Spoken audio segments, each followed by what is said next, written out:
So let we start today's lecture. बच्चों, हम already Boyle's law कर चुके हैं। ठीक, आपका टेस्ट हुआ था कल, तो उम्मीद है आप लोगों ने अच्छा किया होगा। इसकी डिस्कशन करेंगे अपन ट्यूसडे को, ठीक, ताकि आपको कोई दिक्कत इसमें ना रहे। We will be discussing that on Tuesday. ठीक, तो देखो बच्चे, हमारे पास अगला टॉपिक जो है वो है Charles law.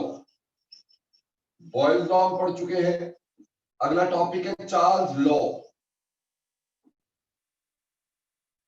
See what is Charles law?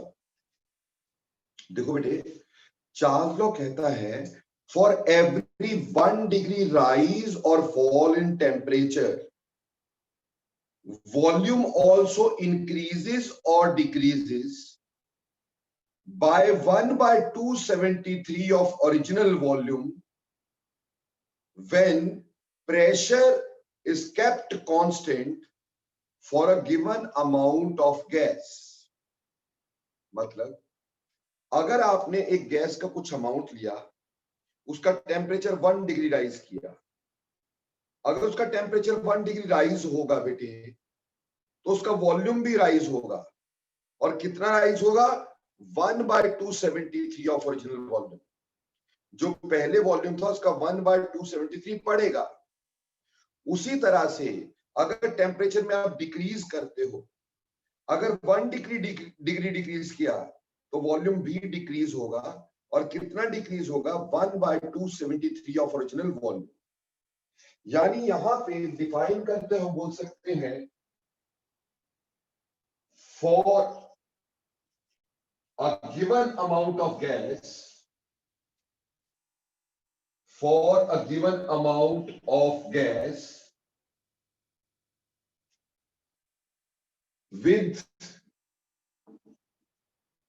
every 1 degree rise,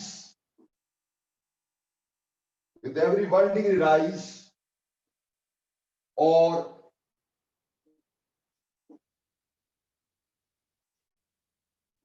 fall in temperature,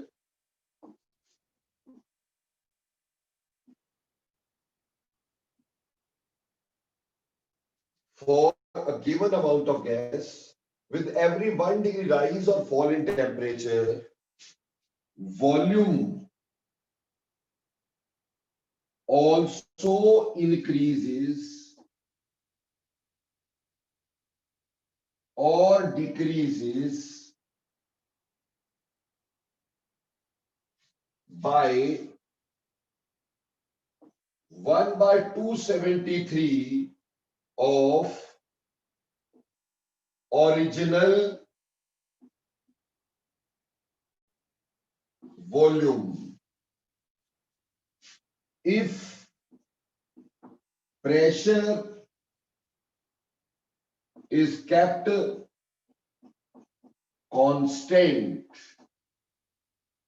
तो बेटा ये तो हो गई इसकी डेफिनेशन कि हर 1 डिग्री राइज इन टेम्परेचर के साथ आपका जो वॉल्यूम होता है वो भी राइज करता है। ठीक, और उसी तरह से अगर टेम्परेचर कम करोगे तो वॉल्यूम क्या करेगा? डिक्रीज करेगा, बशर्ते if pressure is kept constant. अगर आप प्रेशर को कांस्टेंट रखते हो for a given amount of gas, आपने टेम्परेचर को 1 डिग्री बढ़ाया तो आपका वॉल्यूम भी बढ़ेगा। कितना? 1/273 ऑफ ओरिजिनल वॉल्यूम। ठीक है बच्चे, जैसे माय डियर बच्चा, मान लेते हैं कि इनिशियली शुरुआत में वी हैड वॉल्यूम V0, हमारे पास वॉल्यूम था V0। ठीक, और टेम्परेचर कुछ भी रहा होगा। अब हमने क्या किया? से 1 डिग्री टेम्परेचर को बढ़ा दिया।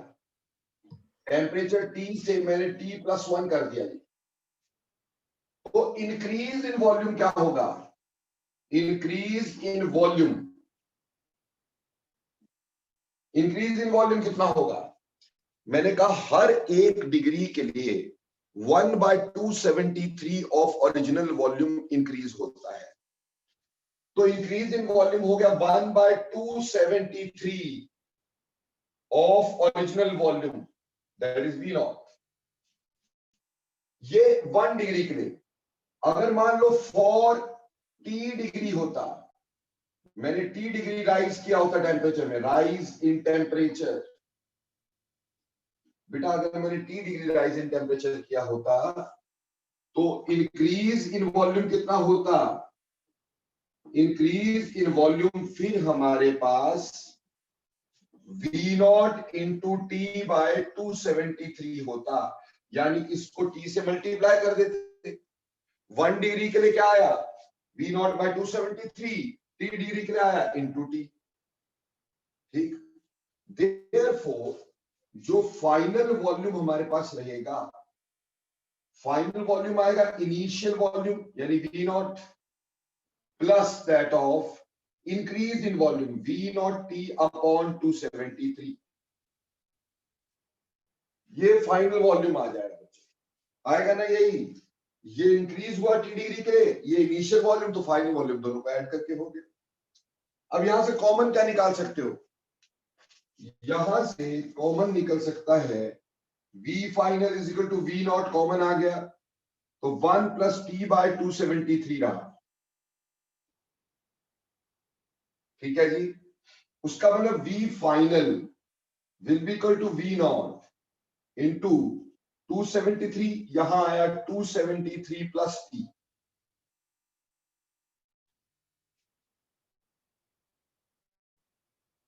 ठीक है जी, अब ऑटोमेटिक सी बात है कि यहां पे अगर मैं इनिशियल टेम्परेचर को T मान लेते, ये इनिशियल टेम्परेचर 273 मान लेता हूं, तो फाइनल टेम्परेचर 273 प्लस T तो होगा ना, क्योंकि हमने इंक्रीज कितना किया था, T डिग्री तो किया था।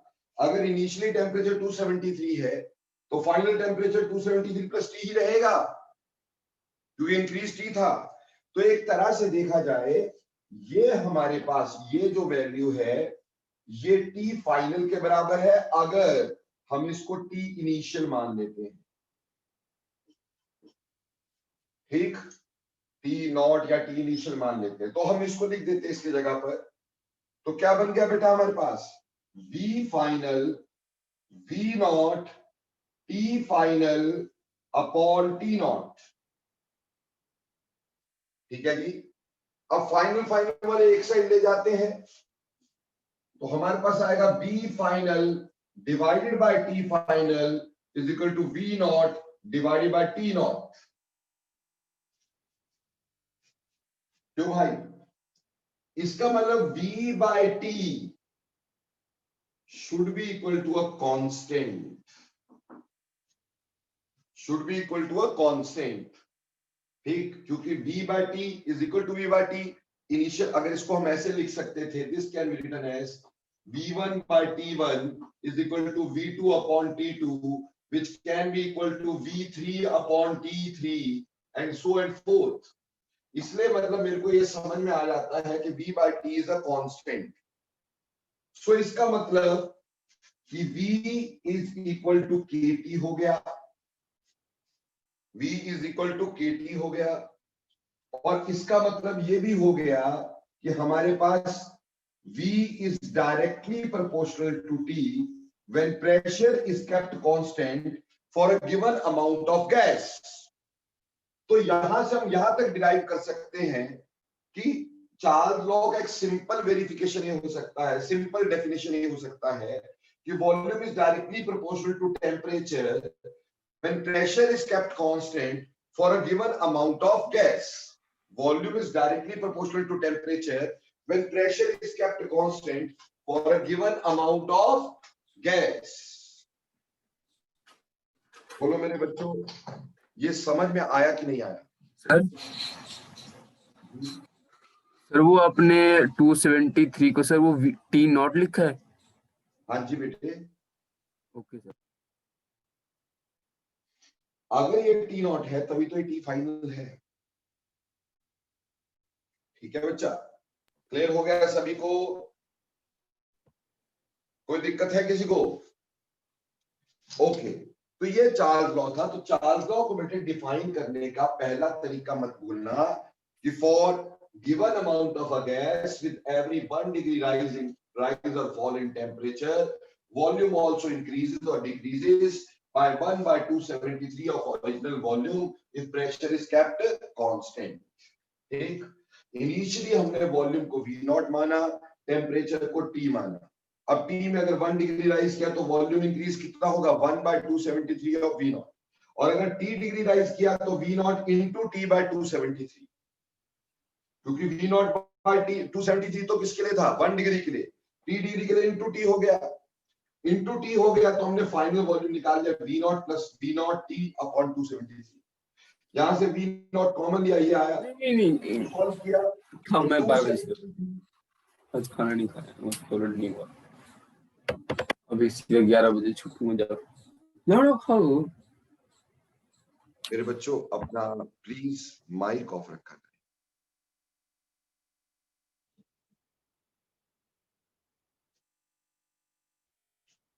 So this is 273 which is T naught and this is 273 plus T, that is T final. क्योंकि T डिग्री तो इंक्रीज हुआ था, तो अब हमारे पास इसको यहां ले जाओ, फाइनल को T final V final by T final V naught by T naught. तो इसका मतलब V bye T is a constant, यानी V bye T is equal to KT, मतलब V is equal to KT, तो V is directly proportional to T. तो इस तरह से करके बेटे बहुत इजीली हम लोग क्या निकाल सकते हैं, चार्ल्स लॉ की डेफिनेशन आपको दे सकते हैं. अब आगे चलने से पहले चार्ल्स लॉ की क्या पढ़ेंगे, graphical representation of Charles law. सबसे पहले पढ़ेंगे graphical representation of Charles law. देखो बच्चे, graphical representation of Charles law पढ़ेंगे तो ये मिटा दो भाई. Have you noted this? Okay.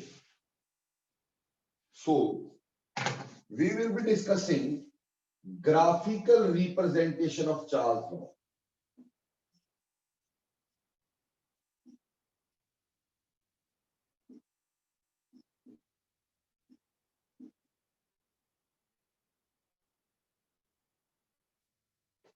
ठीक है जी. So when you talk about graphical representation of Charles law, तो सबसे पहले हम ग्राफ बनाएंगे VT ग्राफ, यानी यहां मैंने V लिया और यहां बेटा मैंने T लिया. ऑब्वियसली एक्सप्रेशन हमारे पास ये था, देखो ध्यान से, एक्सप्रेशन हमारे पास ये था, ठीक है, यानी एक्सप्रेशन था हमारे पास V final is equal to V naught plus V naught T upon 273 into, यहां पे मैंने T लिख दिया. यहां T डिग्री सेल्सियस में है, T डिग्री सेल्सियस में है. तो इस एक्सप्रेशन को बेटा अपन किससे कर सकते हैं, y is equal to C plus mx. Straight line equation है मेरे पास. तो एक बात समझ में आती है कि हमने x एक्सिस पे क्या ले रखा है, x एक्सिस पे मैंने t ले रखा है, y एक्सिस पे मैंने क्या ले रखा है बेटा जी, y एक्सिस पे मैंने v फाइनल ले रखा है. तो पहली बात तो ये है कि V naught is equal to C, यानी इंटरसेप्ट है इस ग्राफ. इस ग्राफ के इंटरसेप्ट होने का मतलब graph should not start from origin. So graph कहीं और से स्टार्ट होगा, पहली बात. दूसरी बात, ये m क्या होता है, स्लोप. स्लोप इसकी पॉजिटिव है, पॉजिटिव मतलब ऊपर की तरफ को जा रही है. तो डेफिनेटली ये ग्राफ ऐसे जाएगा, like this. So this is the graph, but from origin. हम अगर इसको एक्स्ट्रापोलेट करते हैं, ठीक है जी, तो ये हमारे पास इसकी इंटरसेप्ट होगी, और इंटरसेप्ट की वैल्यू क्या दे रखी है बेटा हमारे पास, V नॉट. देखो यहां पर, यानी 0 डिग्री पे जो वॉल्यूम होगी वो V नॉट होगी. इसकी जो स्लोप है हमारे पास, स्लोप स्लोप किसके बराबर आई भाई? यहां पर V0 बाय 273 के बराबर आई। Slope is V0 divided by 273। तो यहां से स्लोप निकल आई बेटा इसकी। क्लियर? और आप जानते हैं स्लोप इज टेंजेंट थीटा, तो बेटा यहां पे टेंजेंट थीटा यानी एंगल बना करके आप उसकी टेंजेंट की वैल्यू निकाल करके V0 निकाल सकते हैं। पर हमने एक काम करना चाहा, देखो इसका मतलब ये था कि volume of gas at 0 degree will not be 0। Gas की वॉल्यूम 0 डिग्री पे 0 नहीं होती, ये इस ग्राफ से समझ में आ रहा है। तो हमने ये जानना चाहा कि ऐसा कौन सा टेम्परेचर है जब गैस की वॉल्यूम 0 हो जाए। तो हमने क्या किया, इस ग्राफ को एक्स्ट्रापोलेट किया, यानी आगे बढ़ाया, यहां से आगे ले गए, आगे ले जाते ले जाते ले जाते ले जाते यहां पर आकर के जुड़ा। यहां पे वॉल्यूम ऑफ गैस वॉज 0, यहां वॉल्यूम ऑफ गैस क्या हो गई? 0 हो गई। हमने देखा कि अगर हम यहां पे 0 डिग्री लिखते थे तो इससे पीछे चले तो -273.15 अगर हम ले लें, यहां पे इतनी ग्रेजुएशन ले, कितनी? -273.15 ग्रेजुएशन ले, वहां पर जाकर के वॉल्यूम ऑफ गैस 0 हो जाती।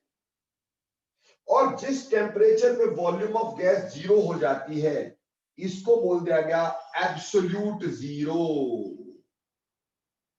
एब्सोल्यूट जीरो, जिसको बाद में 0 केल्विन बोल दिया गया, यानी एक नया यूनिट निकाल दिया गया टेम्परेचर का, केल्विन।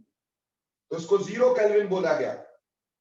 तो अगर कोई बोलता है 0 केल्विन क्या है या एब्सोल्यूट जीरो क्या है, इट्स वेरी सिंपल बेटा। 0 केल्विन वो टेम्परेचर होता है जहां वॉल्यूम ऑफ गैस इज 0, जहां no gas exists, that is called as what you can say 0 kelvin.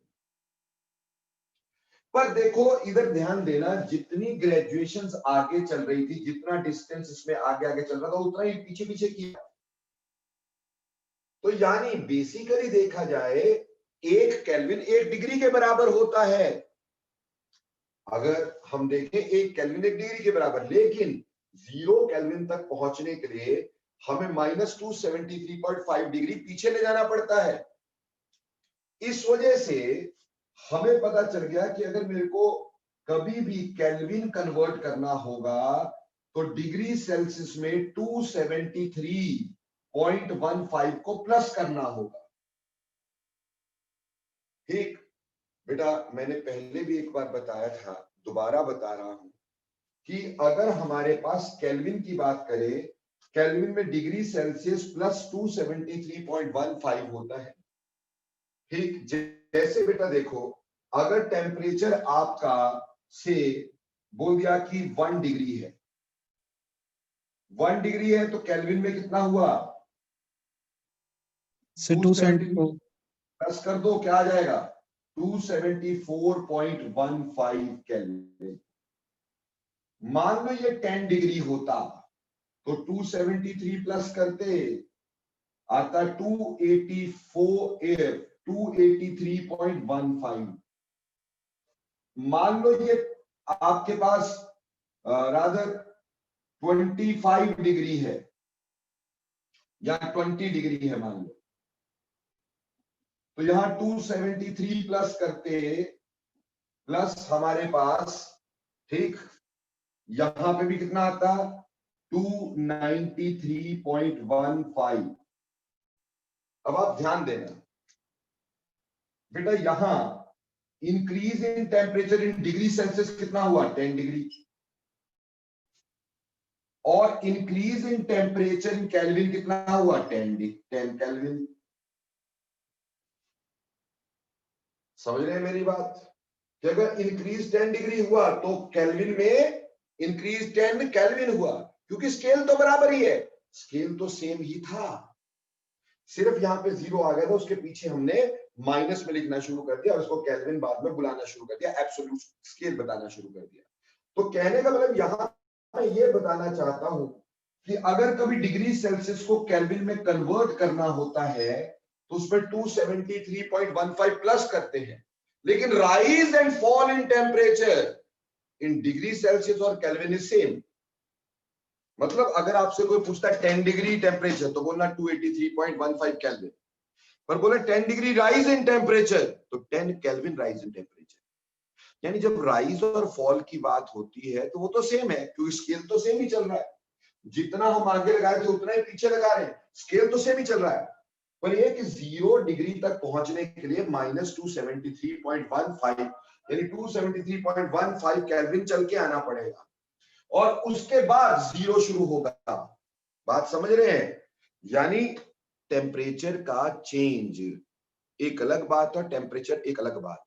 अगर आपको मैं बोलूं 100 डिग्री टेम्परेचर, बोलोगे 273.15, ठीक, 273.15 केल्विन अगर टेम्परेचर पूछता हूं। पर अगर बोला राइज इन 100 डिग्री तो मतलब केल्विन में भी कितना राइज, 100 केल्विन, क्योंकि स्केल सेम है। बात समझ में आई कि नहीं आई? एक बात बताओ, जैसे तुम्हारा कोई छोटा भाई होगा घर पे, छोटी बहन होगी, ठीक, मान लो, या आप छोटे कोई तो होगा ना, तो मान लो कि आपका भाई जो है तब पैदा हुआ जब आप 5 साल के थे, ठीक।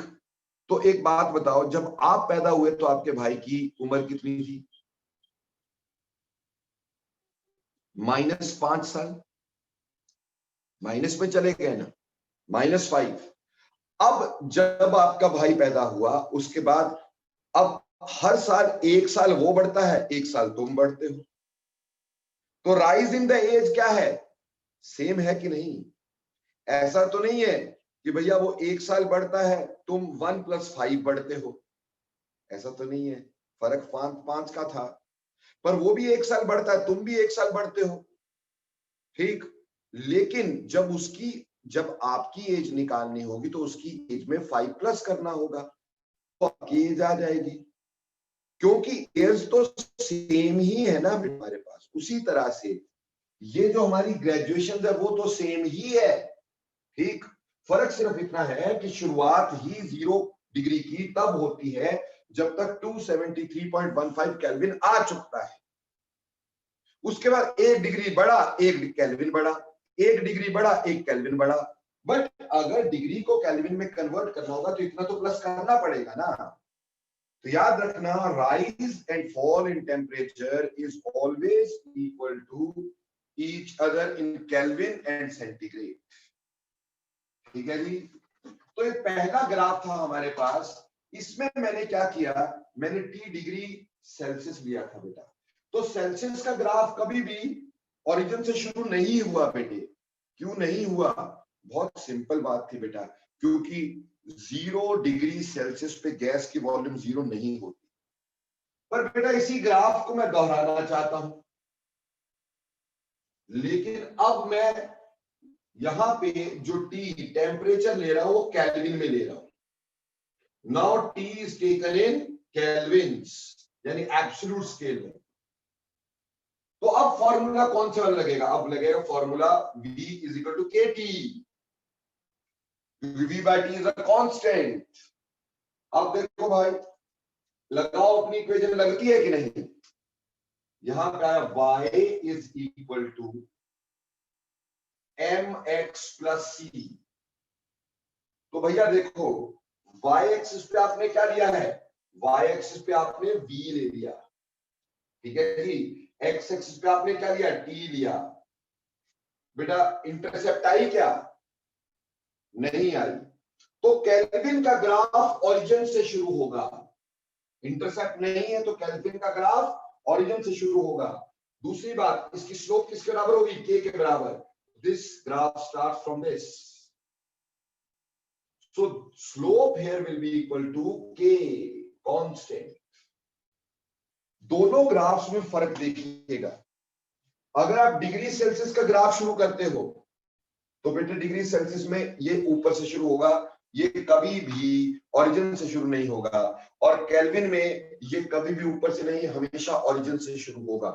बोलो बच्चे, समझ में आया दोनों ग्राफ में डिफरेंस? डिग्री सेल्सियस और केल्विन में फर्क समझ में आया कि नहीं आया?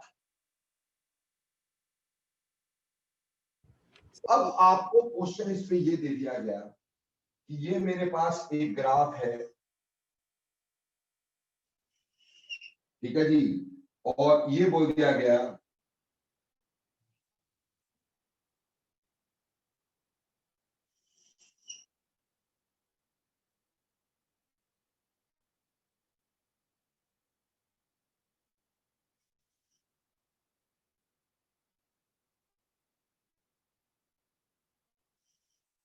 यहां V है, यहां T है, ठीक है जी, और ये प्रेशर P1 है, ये प्रेशर P2 है, ये प्रेशर P3 है, और आपको कहा है P1 P2 P3 को ऑर्डर में लगा दें, ठीक, P1 P2 P3 को ऑर्डर में लगा दें। ऐसे ही इसके नंबर ऑफ मोल्स को भी लगा सकते हैं। देखो वेरी सिंपल है, आपको कोई एक चीज कांस्टेंट करनी है, से आपने टेम्परेचर को कांस्टेंट कर लिया, तो टेम्परेचर को कांस्टेंट किया तो आपने ऐसे टेम्परेचर से ऐसे एक स्ट्रेट लाइन लगा दी बच्चा, ठीक, थोड़ी ज्यादा ही स्ट्रेट हो गई मेरे से,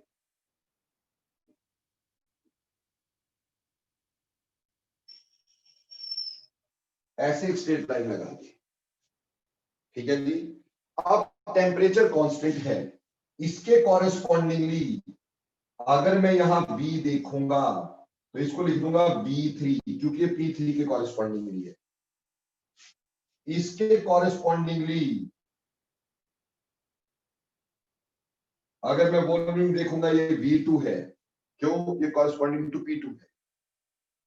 इसके कॉरेस्पॉन्डिंगली देखूंगा तो ये V3 है, V1 है रादर, V1, क्योंकि P1 वाले ग्राफ को काट रहे हैं। तो हमें यहां समझ में आया V1 is greater than V2 is greater than V3। और बेटा बॉयज लॉ कहता है कि volume is inversely proportional to pressure when temperature is kept constant. तो वॉल्यूम जो ज्यादा है उसका प्रेशर कम है, तो हमारे पास आ गया P1 is less than P2 is less than P3। ऐसे इस क्वेश्चन को अपन सॉल्व करेंगे। बोलो भाई समझ में आता है कि नहीं आता यार?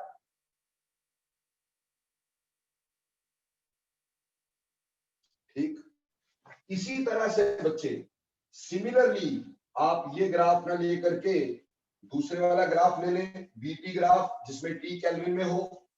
तो भैया वैसे ही यहाँ पे 3 स्लोप्स दी होंगी, आपने टेम्परेचर को क्या करना, कांस्टेंट, और उसे निकाल लेना प्रेशर ज्यादा की वॉल्यूम के हिसाब से देखेंगे, वॉल्यूम से inversely proportional pressure.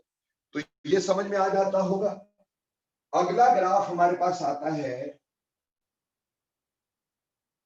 V upon T graph. It can be with T और it can be with V, किसी के साथ भी हो, चाहे V हो चाहे T हो, ठीक। हमें ये तो समझ में आता ही है कि this will be a straight liner, क्योंकि V by T is a constant, V by T is a constant, तो it is a straight liner, ठीक है। अगर मान लो आपको यहां पे भी ऐसे दिया होता, ये बोलते P1 ये P2, तो आपको ये तो पता है ना भाई कि V is directly proportional to, rather V is inversely proportional to P, या P is inversely proportional to V, तो उल्टा ही चल रहा है। तो मतलब ये है कि यहां वॉल्यूम V by T ज्यादा है तो P कम है, तो यहां पे P1 will be greater than P2, volume से उल्टा चल रहा है दोस्त, सिंपल सा कॉन्सेप्ट है। Any doubts? लास्ट इसमें ग्राफ आता है लॉगरिथमिक ग्राफ, लॉगरिथमिक ग्राफ,